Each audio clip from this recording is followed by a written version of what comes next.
Hi, good morning, everybody. This is Mark.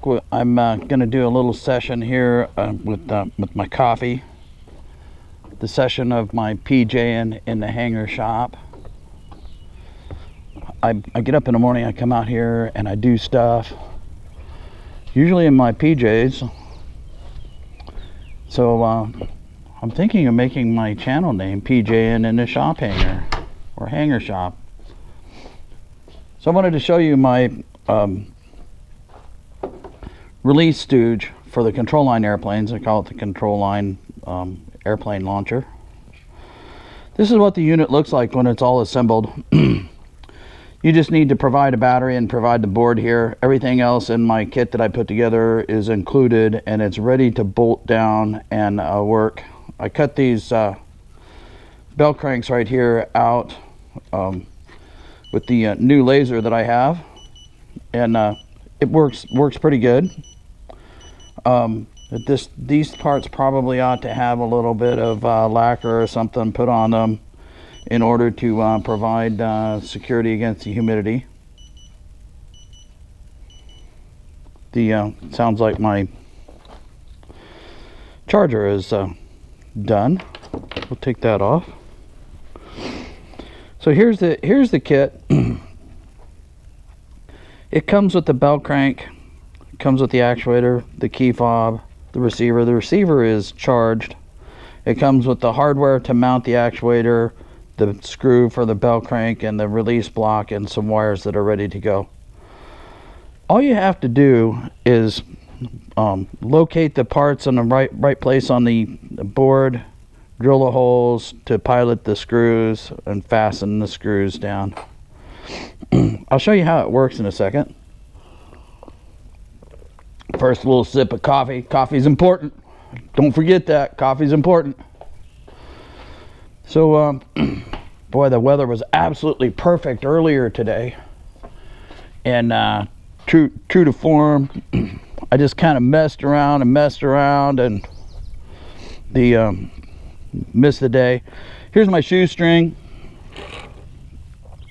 It's a Brodak kit, and it flies actually pretty well. So I wanted to show you a little bit about it also. So here's the battery box. The timer is on the side, and this is just a Huben timer, FMOC 0C. We're just going to plug this in just like this, and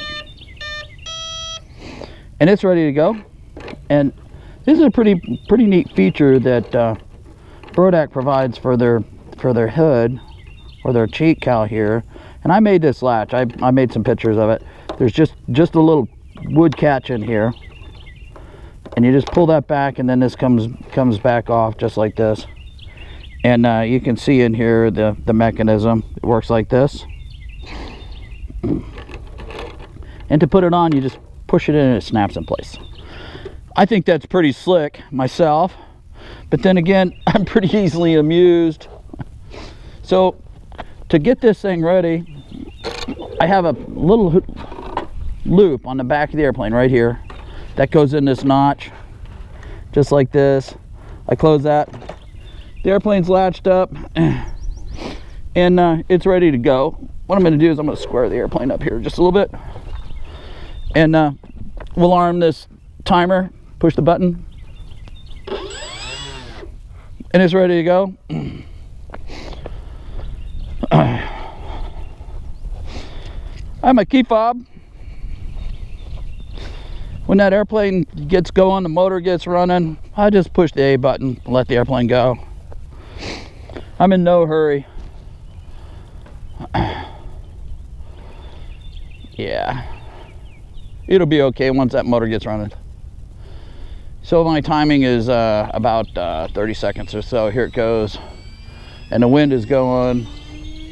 We're going to be flying over that way. And it looks like it's about 7 knots or so. Here we go.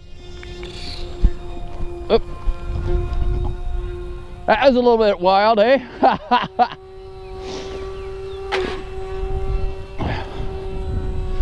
Watch out for the trees.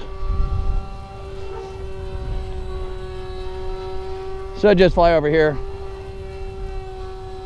And it looks like there's a lot of water in the ditch. Wonder how bad that tree whooped my fabric. That is polyspan, which is pretty tough actually.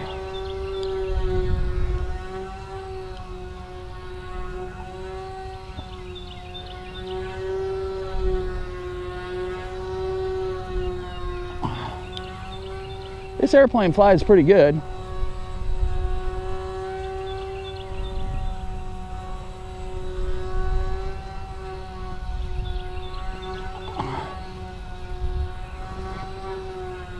Better stop watching them birds.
I'm gonna bail out of that.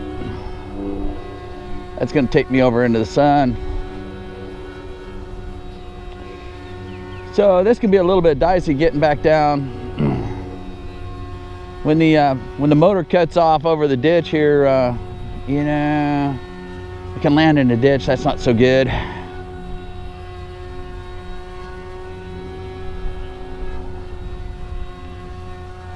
That's a pretty sketchy takeoff. I wasn't pulling quite tough enough whenever I launched it. Got slack because the wind is taking off into the wind. I don't have much choice with that pad that I'm flying on.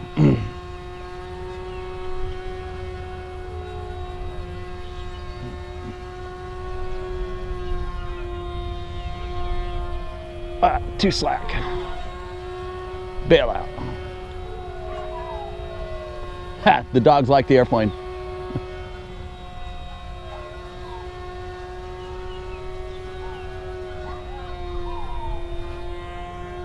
And that's gonna bring her back around in the sun. Let's see if we can truncate it. Yep, got it.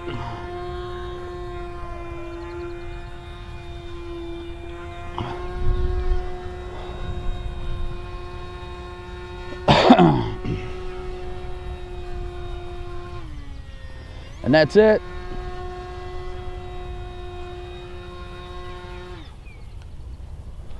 See if I can whip it around here.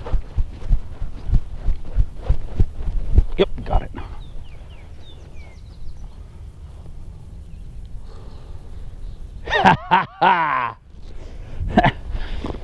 Well, my landing's a lot better than my sketchy ass takeoff. Yeah, I'll watch this video and see if I'm gonna post it or not, or if I'm just going to edit it. That was pretty crazy. So we just undo this battery right here. Whoop, it's good. And so this is my model. When I set out, I was gonna make this thing look like a Fender guitar, and when I did the black, I kind of ended up with this dark region here and the sharp edge that I didn't really want to have. But I learned about using dope and the tint, and the next time I do this, it's going to be a lot better because I'll adjust my process some, and it'll be good. So now to pull the battery out, all I'm going to do is pull that little pin, pull this off like this, and the battery fits kind of tight.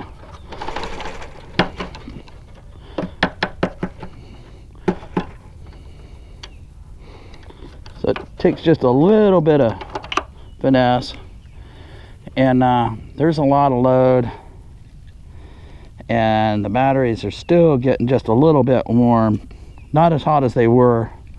I had to open up this little hole in the bottom, make that hole bigger, and I'm gonna add some more cooling flow through here, and I don't know exactly how I'm gonna get that cooling flow going. Probably gonna have to open this hole up here and open another one up on the other side right in here to get that cooling flow. I went in and opened up the cheek cowl up front, and I may have to do more, get a little in behind the battery, the motor, or maybe even open up another hole in here to get the cooling flow, but it's not getting enough air. Needs more air.